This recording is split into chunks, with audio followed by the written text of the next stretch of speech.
ইউরোপের অন্যতম প্রধান পর্যটন গন্তব্য গ্রিস। প্রতিবছর লাখ লাখ পর্যটক দেশটি ভ্রমণ করেন। জনপ্রিয়তার শীর্ষে রয়েছে সেখানকার দ্বীপগুলো। তবে সাম্প্রতিক সময়ে কম বৃষ্টিপাতের কারণে দ্বীপগুলোতে তৈরি হয়েছে খরা পরিস্থিতি, দেখা দিয়েছে মারাত্মক পানি সংকট, ফলে হুমকির মুখে পড়েছে পর্যটন শিল্প।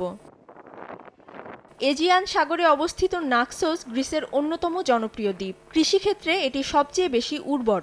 এখানে প্রচুর পরিমাণ কৃষিজাত ও দুগ্ধজাত পণ্যের উৎপাদন হয়। পর্বতময় এই দ্বীপটি প্রায় 20,000 লোকের বাস। এছাড়াও গ্রীষ্মের মৌসুমে প্রতিদিন 10,000 পর্যটক এখানে ঘুরতে আসেন, যা বাসিন্দাদের রোজগারের বড় একটি খাত।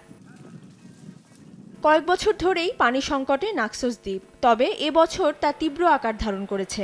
এখন জন্ম সনদ দিয়ে খোলো বিকাশ স্টুডেন্ট অ্যাকাউন্ট। নিজের বিকাশ নিজে কর। 3টি পোর্টেবল ডিস্যালিনেশন ইউনিটের মাধ্যমে সমুদ্রের পানি খাওয়ার উপযোগী করার ব্যবস্থা নিয়েছে দ্বীপটির কর্তৃপক্ষ, যা বাড়ি ও হোটেলে পানি সংকট দূর করতে কাজে আসবে।